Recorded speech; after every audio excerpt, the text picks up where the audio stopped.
Hey, you guys.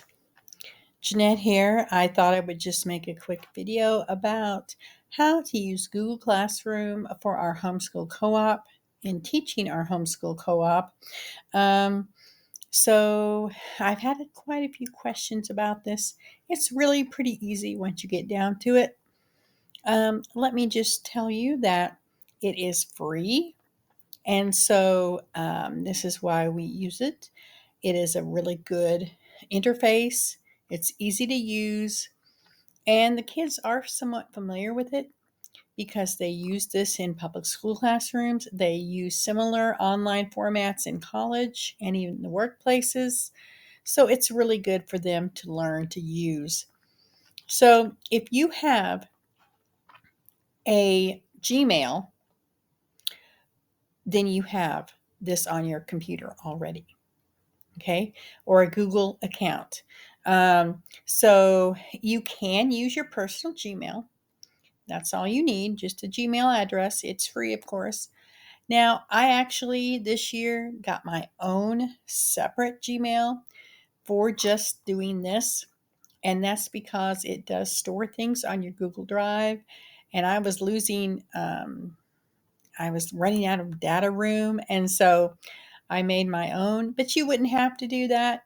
You can just use your personal Gmail. And up here in the corner of your Google home screen, you'll see there you are signed in. And here's a bank of 9 dots. And you click on this. Here's your Google products, Gmail, YouTube, of course, Docs. Very great program. Sheets, slides. Sheets are like Excel, slides are like PowerPoint, and then Google Classroom down here. And you're going to click on that. And then here it comes. Here are some classes that I have set up. And so you won't have these, of course, on yours, but this is Google Classroom. Now you can also go up here into your search bar and you can enter classroom.google.com, and that also gets you there. Or if you're like me and you just completely cannot find it, you can go up here and search Google Classroom, and you will get a link at search. So we're just going to make our Google Classroom set up for our Google class. So we're going to click this little plus sign where it says create or join a class up here in the right corner. Click it, create a class. Now this little pop-up says, if you are a school, you must sign up through your school and use their special public school platform. We don't have that. So you're going to click, I have read and understand. I'm not using this at a school. I know we're homeschool, but this has to do with using it at a public school. So we're just going to click that and keep going. Then here you're able to name your class. Oh, what kind of name should we have? My daughters always say their favorite class was recess. And you don't have to fill out every single one of these, but you might want to put the date on there and then click create. And it's creating. Okay, now here's your Google class. You can customize this picture at the top. Click customize. You can upload your own photo from your computer or your device. You can select a photo. Let's select something different. I don't know what it would be. Oh, something with a recess vibe. I think probably, let's see, maybe a ball. There we go. Select the theme.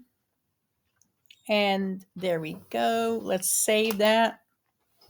And there we go. So here you have created your classroom. This is your stream. This is where you post things. And as soon as kids join your class and then you post something here, it will automatically send it to everyone in your class, everyone's email.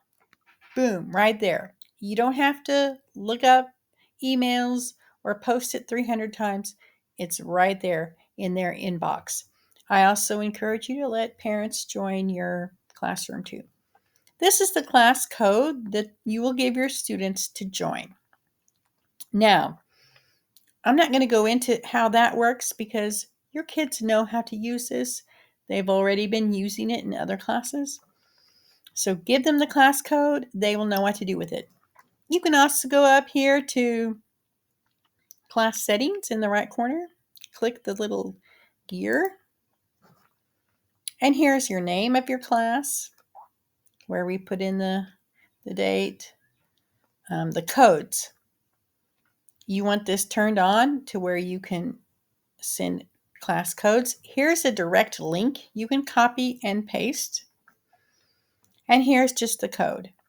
Either way, your students should be able to find you. This is the settings for your stream where you hit allowing the students to post. Students can post directly to this page, just like Facebook or anything else. Also, down here, you can set it to show grades, to figure the grades. I like to use total points. And you can show the grade or not. Google will automatically figure the grades for you if you set it up that way. And so that's very convenient. Your students can take their classwork. You can email it to them through Google Class. They can do the work and send it back to you all on the computer without any paper, without any actual paper passing hands, without actually having to come to class. And so it is very convenient. I think it's a great tool.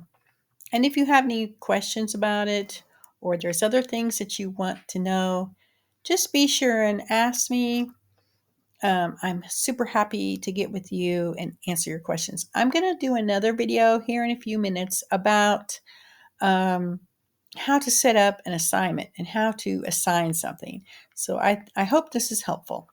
So I'll talk to you soon and let me know if you have any questions.